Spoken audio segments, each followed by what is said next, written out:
Welcome to another Down the Rabbit Hole video. I've repositioned the camera, and that's on purpose. There's something to the left of me here that I was about to bring up in a video that I have just recorded and was about to upload. And then Alan Stewart, Maymeister, posted a question to the community that I feel the need I have to do a video response for. The reason I feel I have to is because I was just about to pose a question to the community myself. So I don't want to look like I'm copying Alan. What I'm going to do, and that is part of the video, so what I'm going to do instead is I'm going to answer Alan's question, and then I'll, in a couple of videos time, I'll post my question to the community, and if everybody could just act all surprised, like, oh, he's asking a question, like you didn't know that was coming, that would be awesome. Anyway, so Alan was asking, what are 3 positive things and 3 negative things about having a YouTube channel? Now, I like to concentrate on the positives as much as I can, but so I guess what I'll do, I'll start with the negatives first, and then I'll say what the positives are for me. And that'll put things into a nicer light at the end, I guess. So the first negative is exactly what my video right now is all about. And that is when somebody takes your idea. Darn it, Alan. No, I mean, it's a minor thing, but it's and it's not the first time this has happened to me. I remember 6 months ago, I was about to post a video about the Game & Watch gallery on the Game Boy Advance. And as soon as I was about to click publish, Lawn Boys Post 1975 posted a video very similar, and I thought, oh, well, I can't do it now. So I had to pace myself out a little bit. So that's my first negative. I mean, it's not serious. It's not anything important, but it's just like, that to me is like one of the most annoying things. Here I am thinking, oh, I'm going to be all original. I'm going to ask a question to the community because not too many people have been doing that recently. I mean, there have been some, but like, one that I wanted to answer. I thought, yeah, I'm going to post a question that I would like to answer. And then Alan goes and posts one anyway. I was like, darn it.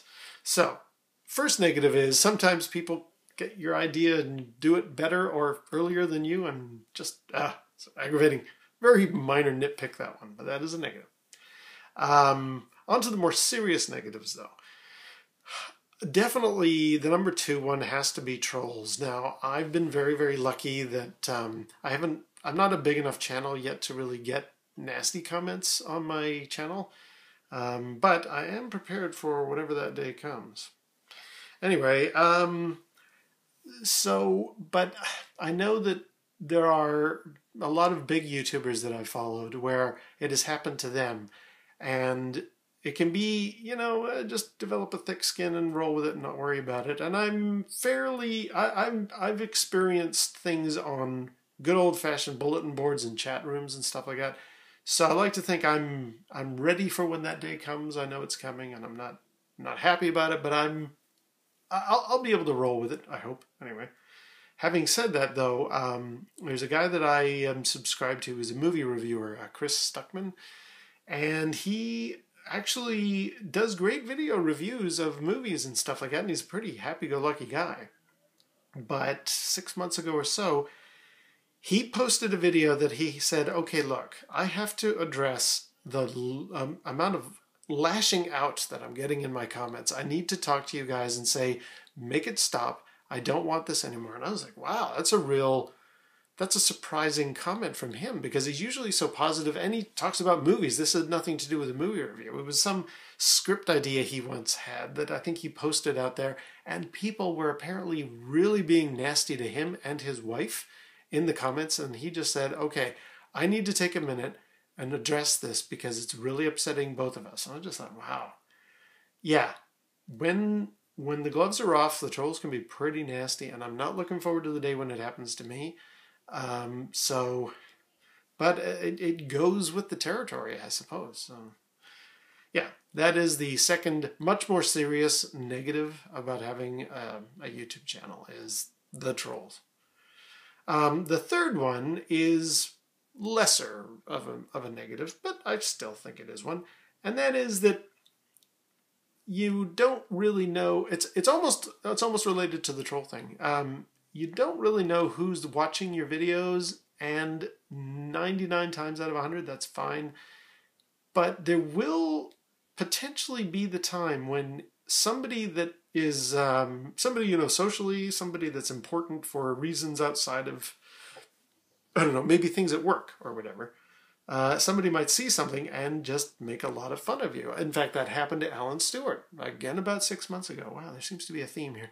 Anyway, he actually took his channel down because he had somebody at work poking fun at him that a man of his age was playing video games. And he just thought, you know what, I'm taking my channel down. I'm just going to make it so it never happened, sort of a thing. I haven't had that either, but, you know, I can see that, like, and I mean, luckily, I enjoy everything that I make, all the videos that I do. I stand behind them 100%. But for example, me and my wife like to watch anime and review it because we're very old people that are watching anime that's sort of aimed at a younger audience. And you always get the younger perspective. But we like to think, well, hey, we were around back in the old Battle of the Planets days, so we can talk about anime as well. And as a result, I have watched things like Sailor Moon. And I feel no problem with that. I'm more than happy to have had that review and to have had that experience. But I can imagine being at a job interview or a company party or some situation, or, you know, a bachelor party for, you know, some friend of mine, and somebody who doesn't know me but has seen that video might say, you know, he watches Sailor Moon, right? What a weirdo. You know, there's always that potential, right? So that's the other negative, is you're going to have to be prepared to defend what you record or what you put out there, because at some point, maybe not the intended audience that you had in mind, somebody might see it and you might regret it a little bit, but you know what? Just so long as you're ready to deal with it and roll with it and say, hey, you know, it's the stuff I talk about is stuff that is very popular and important for a lot of people these days, and it's something I'm passionate about, so get off my back. You might have to do that sometime. So there we go. There's 3 negatives. 1, people steal your thunder. 2, the trolls, and that's a major one. 3, you might have to someday defend what it is that you're doing, because it might look weird to some people and it might be brought up. Who knows? All right, well, in that case, let's get on to the positives then. For me, the biggest positive is that there are things in my life that have got me a little bit worried a lot and concerned, and I'm sure it's the same with a lot of people. I've been getting very, very concerned about a lot of stuff. And I mean, we're talking big things like the environment, the fact that Trump became president, even my job. You know, things that I've done what I can in what realm of control I have over it, but at a certain point, I have to realize, hey, I'm one person. It's not worth losing sleep over. You've done everything you can. And I have to say that I find making YouTube videos is very therapeutic as a creative channel to kind of focus all that energy and that concern. Like, rather than staying up late at night thinking, oh my God, what's going to happen with the fact that there's global warming and the cities are going to be under the ocean and that kind of stuff. Instead of thinking about that, it's more healthy for me to get a night's sleep and think, what's the next video game you're going to review? That kind of stuff. It's very helpful in a psychological, therapeutic way to take a creative medium like making a YouTube channel or a YouTube video. And I mean, it's not like I'm distracting myself from the important things. Don't get me wrong. I'm very much aware of what's going on and what I can make a difference about and that I try to make a difference about. But there is a certain point where you have to like rein it back and say, hey, I'm one person. I've done what I can. Stop losing sleep over it. Move on. And hey, let's do another. What's the next anime we're going to watch? That kind of thing. The second positive is anyone who knows me knows that ever since I was a kid, I've really loved being on camera. I mean, I actually lucked out. My my mom and dad had both quite a few very high quality photographic cameras that we took everywhere on our holidays and stuff. And also we had an 8mm or a Super 8 camera that we made home movies with. We got tons of stuff from me when I was a little kid and throughout the ages. And one thing everybody has always commented on is like, you really love to ham it up for the camera, don't you? You just love it. That's in your DNA. And I guess it's true. You know, when I was young, I wanted to be an actor. I always thought, yeah, I want to be on TV. I want to be in films. I want to be whatever. Now, in a weird way, that has benefited me because now I'm making videos and I'm kind of on TV in a way. I mean, I'm on YouTube. I can watch my videos on YouTube. My friends and family are watching my videos.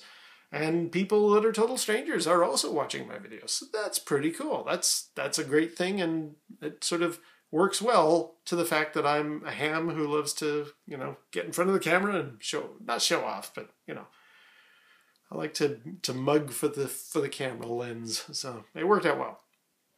And actually that brings me up to the third and final very big positive for YouTube channels. Alan talked about this as well, and it's actually ironic that he would. The friends that you can make. I mean, I've got a lot of people that make a lot of great comments, and I feel like, yeah, if I was ever in their neck of the woods, I'd buy them a drink or whatever. In fact, that happened. Just in the summertime, I actually met Alan Stewart. I went up to Scotland. My wife and I went out for dinner with him, and we went for drinks afterward, and we had a great time.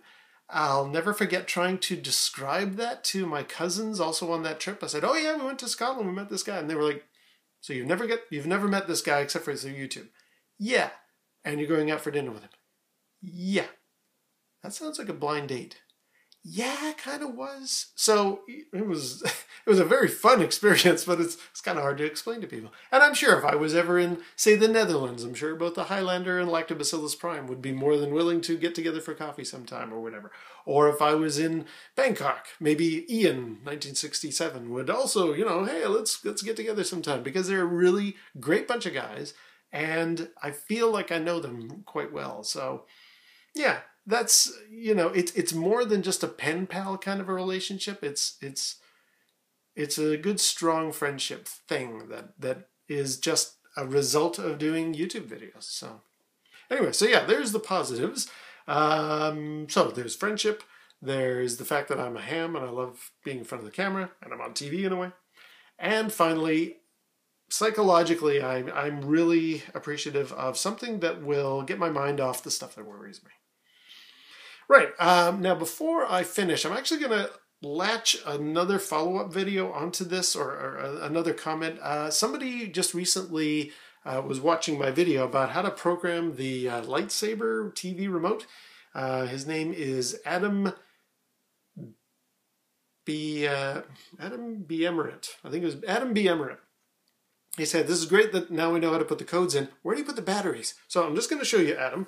What you want to do is look for just around the bottom of the handle. There's these little ridges here that they look almost like a speaker grill. They're actually just an arrow that points down, and that indicates that this is the battery compartment and that you can actually slide it down. Now it takes a bit of finesse, but if I give it a tug, let me just do it here. If I just give it a little, good Lord, it's not going to come out. There we go. Yeah, if you just slide it down, there's where the battery's going. So that's for you, Adam. You can just put them in there, slide that back up, locks into place. There we go. So look for the little ridges there. In fact, I'll do a little close-up here just to give you an idea. All right, well, there we go. That is for Adam and for Alan and for everybody. That is my video response. Again, in a couple of videos, I'm gonna be posing a question of my own, which has to do with all of this. And so if everybody could just like pretend you didn't hear this and you're all surprised, hey, he's asking a question, I'd really appreciate it. All right, well, until next time, we'll see you down the rabbit hole.